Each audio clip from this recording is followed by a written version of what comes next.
Okay, this is a book review. Here's the book, The Savior of Science by Stanley Jaki. He is a guy born in Hungary, a Christian. He fled Hungary because of the persecutions by the communists. They're bumping off all the Christians. And he was a priest. He's also a physicist and a mathematician.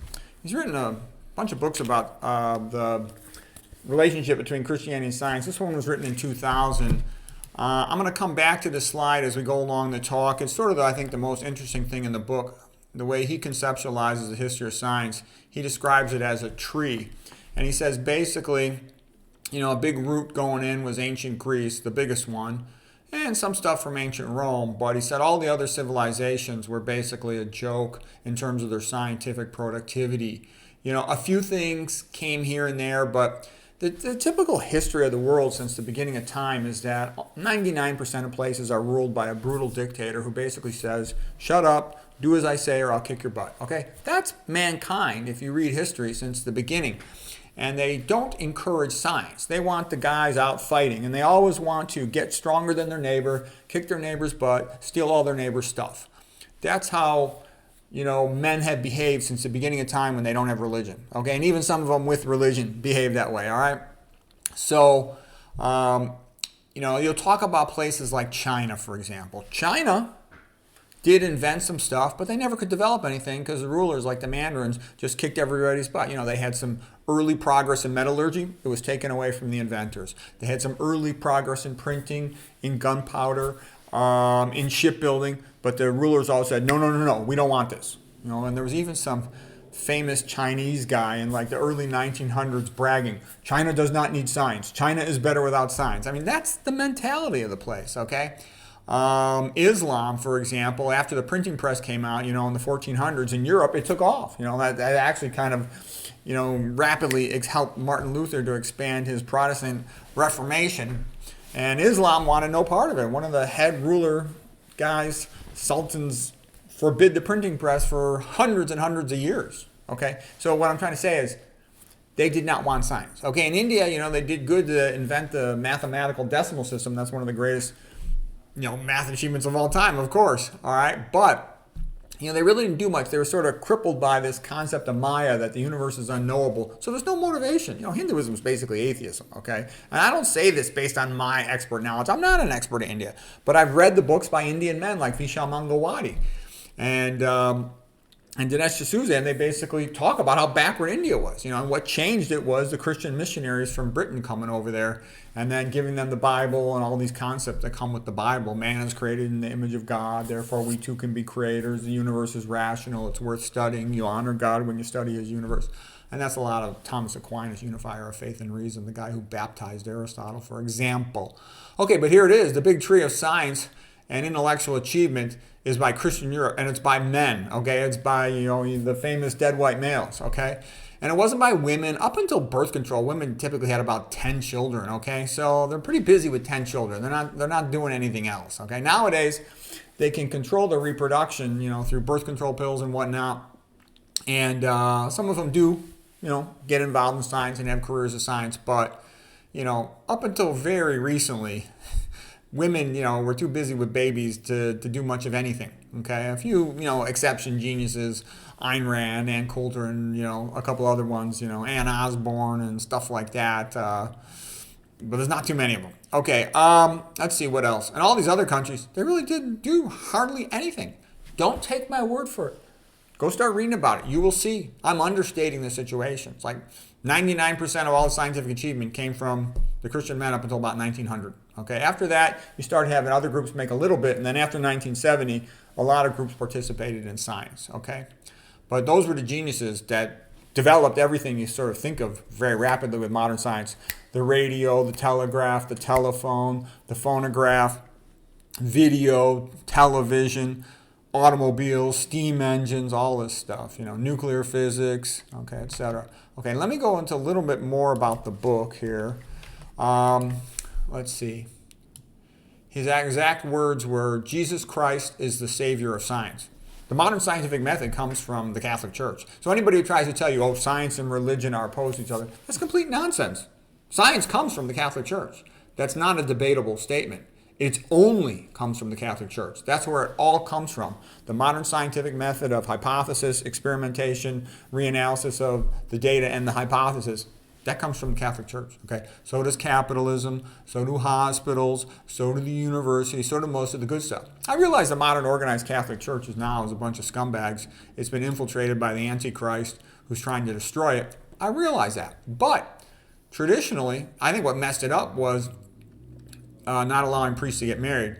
You had those old guys like Pope Julius, and yeah, he had some women, he had some children, he had syphilis, but you know what? He did a magnificent job, hiring Raphael and Michelangelo to make paintings and sculptures. And St. Peter's Basilica is like some of the greatest artistic achievements of all time. Okay, so Jaki says, in all countries except European Christendom, science was stillborn. And he talks about some of these early scholars like Jean Buridan, one of these Aristotelian scholastic scholars. He had formulated Newton's law of motion. Newton copied it from him. Newton had read all these old guys. Okay, Newton, of course, better explained it and put it in a better context. Okay, here's a quote by Pierre Duhem. He's a French physicist, mathematician, historian of science. He said, the claim that there is antagonism between the scientific mind and the Christian mind is one of the most colossal, boldest lies that have ever attempted to trick the human race. Yeah, that's a big lie. All this stuff about atheism is what goes to science. It's complete nonsense. The problem with atheism is when there's atheism, that means there's no moral foundation. So very often there's some corporation or some evil power that wants to control the results of scientific experiments. So with atheism, there's no reason a scientist isn't going to take that money. Look at modern, nutrition science, health science. It's like 99% corrupt because the corporations control everything. They can take some crappy drug like an amphetamine, and give it to children and pretend that it's useful. If it was not for the big money in selling drugs, no one would give amphetamines to so-called attention deficit. No one would do that. No one would be prescribing all these crazy drugs that are given to patients all day long, every day. This whole idea of let's kneel to the pill and send a bill, that comes from selling drugs. It doesn't come from scientific truth. Okay, Pierre Duhem. All the steam engines in the world could not have built Chartres Cathedral without the love of mankind for the Virgin Mary. Yeah, that's true too. You need that vision of this is beautiful and good, therefore I shall work hard to bring it about, to create these great things. Gothic cathedrals are the greatest architecture ever in the history of mankind. Okay. Stanley Jaki sort of had a related quote to that. He said, without Virgin Mary's child, there would be no engines, locomotives, or other creations embodying the science of motion. Okay. Outside of the West, people were bass-ackwards, okay? Up until 1900, you travel around most of the world, and what you will find is people living in teepees, cannibalism, burning widows. You'll see all kinds of backward-ass stuff and, next to nothing technological development, okay? Let's see here. This is something now from the Bible, the Book of Wisdom. It says, the Bible said that God had created a rational universe. Okay, here's a quote from the Book of Wisdom Bible, chapter 11, verse 20. God who arranged all things by measure, number, and weight. Yeah, this idea, completely different than the Indian idea of Maya, the idea that the universe is knowable and logical, and if we study it, because we're created in God's image, we can think like Him, not as well as Him, but in the same way, and we can understand it. Okay, and Stanley Jaki was a big fan of St. John Henry Newman, Cardinal Newman from England. He was part of the Tractarian movement in the mid-1800s, where a lot of Anglicans converted to Catholicism, and Augustus Welby Pugin was the big architect of that movement, for example. And after studying religion very extensively, he said, when you study history and you study religious history, you will become a Catholic. It's the only religion that goes back to Christ, and that's true. And he says the Catholic religion is the one and only true religion. Okay? It's what goes back to Christ, to God. That's just a fact. Okay? All the Protestant sects, they always break apart. Most of them become secularized and they start doing all kinds of crazy, stupid stuff. Okay?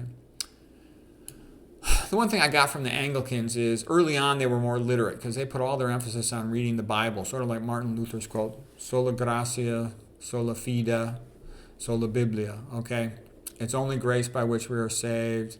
It's only by faith in God that we're saved, and it's only the Bible that matters and tells you everything. But the Catholic Church was around for hundreds of years before the Bible. And the Catholic Church coexisted with paganism for about 500 years, from about 30 AD to 530 AD. Okay, so it gets along with everybody. That's what I like too, because Protestantism is too much, do as I say or you'll burn in hell. And it's like, yeah, screw you, jerk.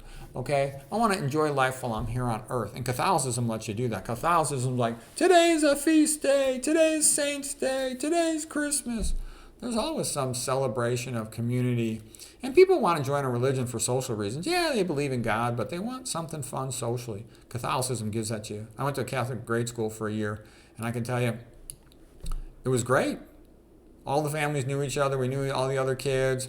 We'd go to all these events together. It was like the most social thing I've ever seen in a school format. Plus, I had a whole bunch of friends that went to Catholic grade schools and Catholic high schools. I'm very familiar with Catholic education. It's much better than public education. Now, don't get me wrong. The teachers are just as stupid and the textbooks are just as stupid as a public school. But the social component's much, much better.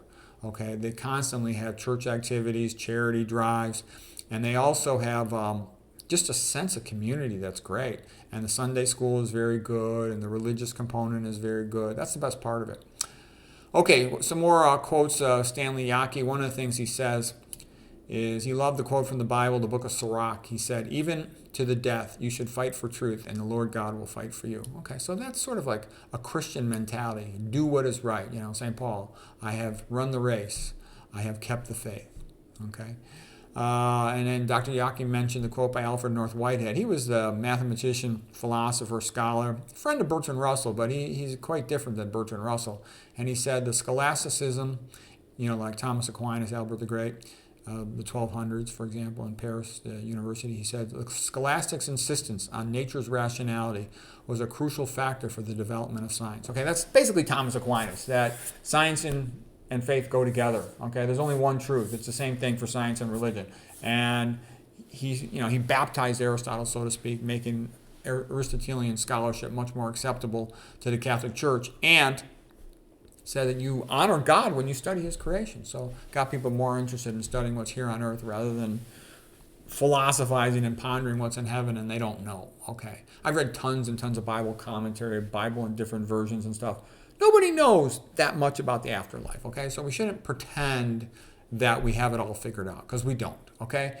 And we should do the best we can to have a good life here on earth and prepare for the afterlife by being good for the judgment, okay? And it's the idea of being judged by God at the end of your life. But we should live our life here on earth while we can. Okay, he talked about the Egyptians developing a sophisticated system of phonetic pictorial writing. The Phoenicians actually did a lot along those lines. Ancient India, like I said, inventing the decimal system with multiples of 10 and 0, which is great.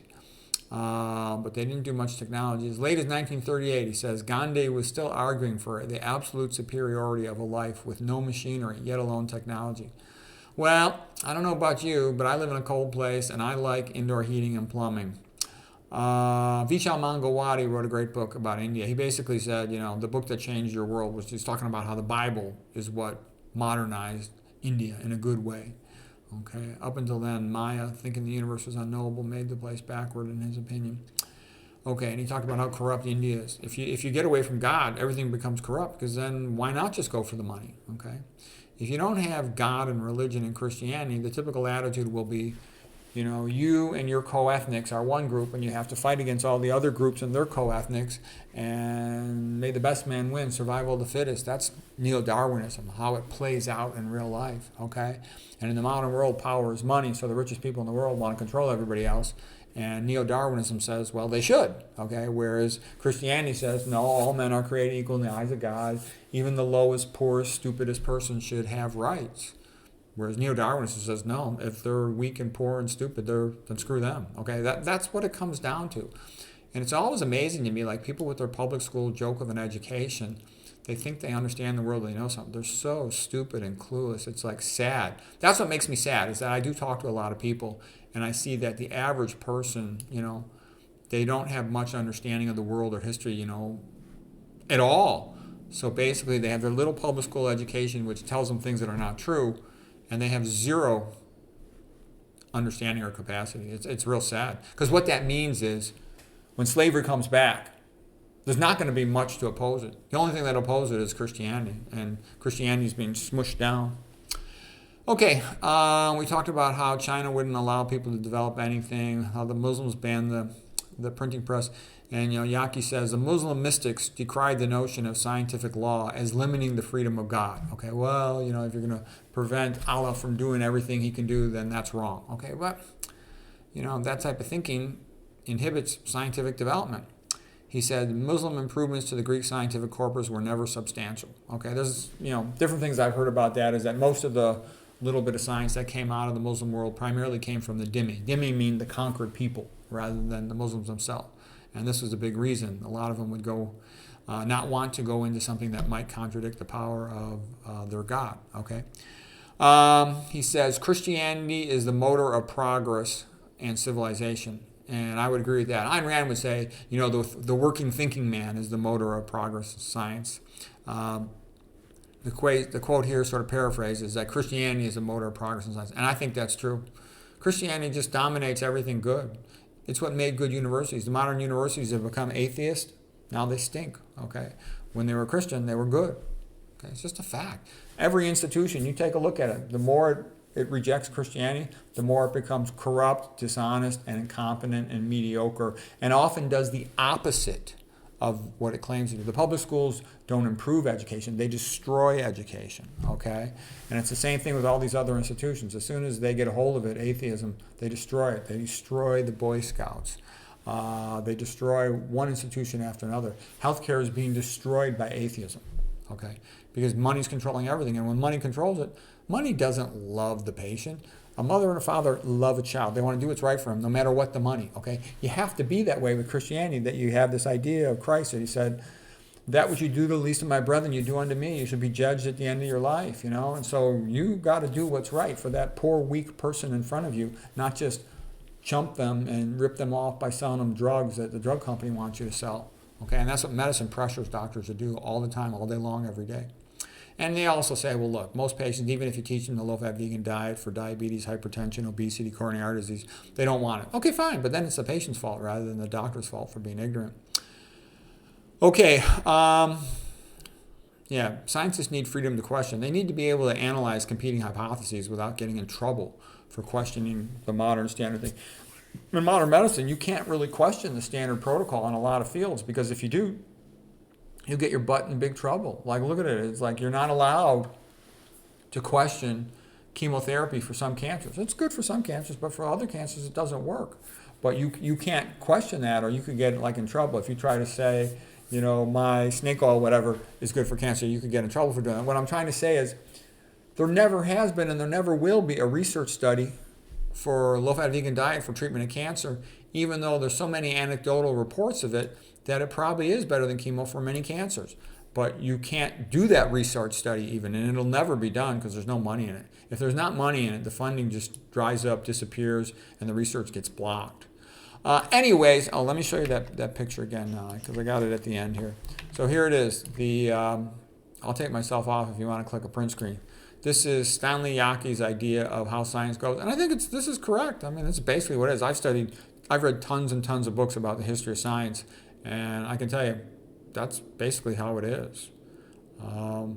It's like the older I got and the more experience I got in science, and I've been in a lot of fancy places, Stanford, Harvard, Northwestern, other universities, and I've got friends who've been at really big time places as well, and I've spent a lot of time visiting them at their places, and I can tell you, without Christianity, money takes over and just buys whatever it wants, corrupts everything, and it has no love for patients. It has no love for poor people. If you don't have money or power, you can go screw yourself, is pretty much how it works.